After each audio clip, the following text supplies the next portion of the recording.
সুপ্রিয় দর্শক মণ্ডলী, আজকে কী দিন? আজকের দিনটি হলো নবীর জন্মদিন। আগে আমরা দেখতাম ছোটোবেলায় প্রত্যেক জায়গায় জায়গায় ওয়াজ নসিহত হতো, নবীর জীবনী পড়তো, তারপরে মসজিদে মসজিদে নবীর জীবনী সম্পর্কে আলোচনা করতো, মিলাদ হতো। এখন প্রায় উঠেই গেছে। এটা উঠে যাওয়ার কারণ হলো, আমরা কি হানাফি না ওহাবি না হাম্বলি না মালিকি না শাফি, এটাই জানি না। আগে কিন্তু আমাদের বাপদাদারা বলতো আমরা হানাফি জামাতের লোক। এখন আমার বংশের ফলাফলটা যে জিজ্ঞেস যে তোমরা কোন জামাতের লোক, জামাত আবার কি? হানাফি, হাম্বলি, মালিকি, শাফি এই চার মাযহাব আমরা মানি। এই চার মাযহাব মানা ফরজ। 130 ফরজের মধ্যে 4টা মাযহাব পড়ে। তো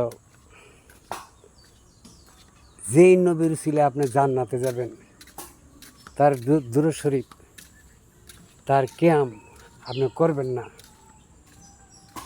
তার আশা কেমনি করেন? তাকে ছাড়া তুমি জান্নাতে জীবন দিলেও যেতে পারবেন না। সারা জনম রাত্র নাই দিন নাই ইবাদত করলে কোনোই কাজ হবে না নবীর দুরূদ শরীফ না পড়লে। গাড়ি আছে তো একটু আর কি গাড়িতে গেলে কথাটা বলতেছি। আল্লাহ পাক সূরা মোর মধ্যে,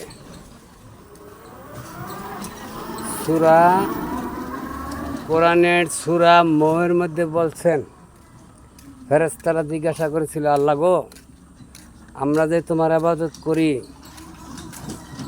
নাই খাওয়া নাই পড়া নাই ঘুম, তুমি যেখানে ডিউটি দাও একমাত্র ওইখানে কোটি কোটি বছর দাঁড়িয়ে থাকি, তা আমরা কি জানতে পারি তুমি কি কাজ করো? আমরা তো তোমার ইবাদত করি, তুমি কি কোনো কাজ করো? ওই সূরা মোর মধ্যে বলছিল আল্লাহ যে আমি একটা কাজ করি। সেটা কি? সেটা হলে আমি নবীর দুরূদ পড়ি। ওই নবীর দুরূদটা আপনার নামাজের বিয়েতে আত্তাহিয়াতুর বৈঠকে দিয়ে দিছে। দুরুদে ইব্রাহিম, আত্তাহিয়াতু, 2টা দুরূদ শরীফ আপনি পাঠ করেন। তো এরপরও আপনার জ্ঞানে ধরে না যে হাসরের বেলা যে ব্যক্তি আমাদেরকে পার করবে তার গুণগানটা করলে গুনাহ হবে। নবী ওলিদের জীবনী গাইলে তো একটু লাভ হয়, আত্মাটা পরিষ্কার হয়, দিলটা পরিষ্কার হয়। আপনি বসলেন, বসে একটু দূরত পড়লেন, একটা মিলাতে বসলেন। আমি একটা মিলাতে যাব আজকে, কিছুক্ষণ পরে যাব। এখন পরন্ত বিকালে কথাটা বলতেছি। তো আমার একটা শিক্ষিত জ্ঞানী লোক ভাই ওয়াজেদ ভাই, ওনাকে পাইলাম। আসলে যে ভাই আমরা কি আগে দূরত পড়তাম না পড়তাম না, এখন ছেড়ে দিলাম কেন? শর্ট একটু দয়া করে যে বলেন। আমরা আগে দূরত পড়তাম, এখনো পড়ি।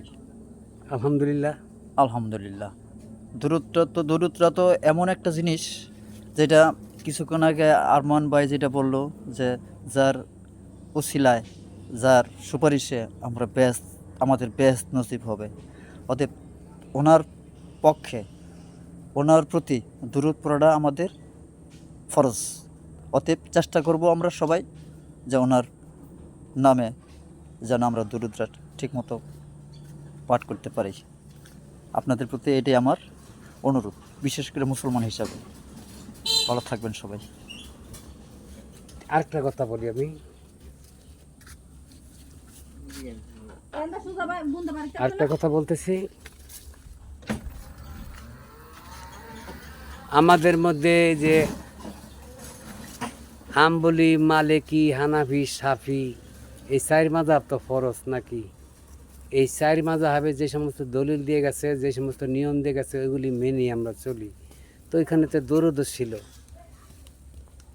তো এই দরুদটা এখন আমরা কে হানাফি, কে হাম্বলি, কে মালিকি, কে শাফি, এটাও জানি না। ভাই এই সম্বন্ধে একটু বলেন। আমি এই ব্যাপারে যদিও বলার ইচ্ছা ছিল, কিন্তু এখন বলা আমার সম্ভব হচ্ছে না। একটু বলেন দয়া করে। তবে আমরা কে কোন মাযহাবে, এটা আমাদের দেখার উচিত না, দেখার প্রয়োজন নেই। আমি যেটা মনে করি যে আমাদের একমাত্র সৃষ্টিকর্তা আল্লাহ পাক। আলহামদুলিল্লাহ। আল্লাহ পাকের কাছে আমরা যা চাইবো, যা ওনার কাছ থেকে আশা করব, যদি আমরা চাওয়ার মতো চাইতে পারি তাহলে অবশ্যই আমরা পাবো। এটা আজ হোক আর কাল হোক, সময়ের ব্যাপার মাত্র। আমি হুট করে চাইলে যে আল্লাহ পাক আমাকে দিয়ে দিব এমন কোনো কথা না। আল্লাহ পাক দেয়, সময় মতো দেয় এবং নির্ধারিত সময় মতো অনুযায়ী তার বান্দাদের উপর তা নাজিল করে বা আমি নসিব করে। বলছিলাম যে আল্লাহ পাক নবীকে যে পাঠিয়েছেন, নবীদের জন্য আমাদের কর্তব্য। অবশ্যই কর্তব্য আছে। এটা যদি আমরা ভুলে যাই, পর্যায়ক্রমে যদি আমরা ভুলে যাই, তাহলে এটা সবচেয়ে ভুল ভাববো আমি যে এটা সবচেয়ে মারাত্মক ভুল করতেছি আমরা। নবীর শানে দুরূদ মিলাদ, আজকে নবীর জন্মদিন। মিলাদ পড়তে হবে, দুরূদ পড়তে হবে, এটাই বাস্তব, এটাই সত্য।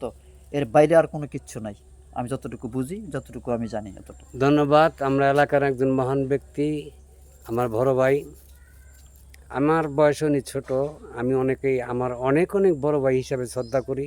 উনির মুখে আমরা একটু বাণী শুনলাম, ফেসবুকের ব্যাপার তো, নয়তো অনেক বড় করে বলতাম।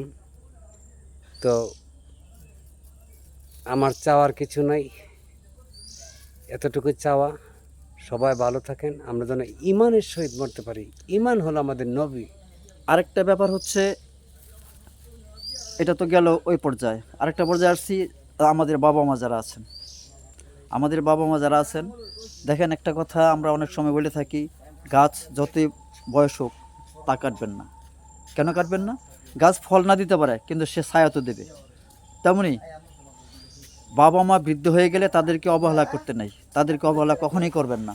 কারণ সে আপনাকে টাকা পয়সা না দিতে পারে, কিন্তু দোয়া তো দেবে। আপনাদের প্রতি আমার এটাই অনুরোধ, কেউ বাবা মাকে অবহেলা করবেন না, বাবা মার প্রতি খারাপ আচরণ করবেন না, খারাপ ব্যবহার করবেন না। এটা আপনাদের প্রতি আমার আলহামদুলিল্লাহ। ভাইয়ের বক্তব্য আমাদের ফেসবুকে কাজ করতে হয় ছোট ছোট করে, যার জন্য আমি আর বক্তব্য রাখলাম না, বললাম না। আপনারা লাইক, সাপোর্ট, কমেন্ট করবেন। যার ভালো না লাগে সে দেখবেন না। ধন্যবাদ সকলকে। আসসালামু আলাইকুম।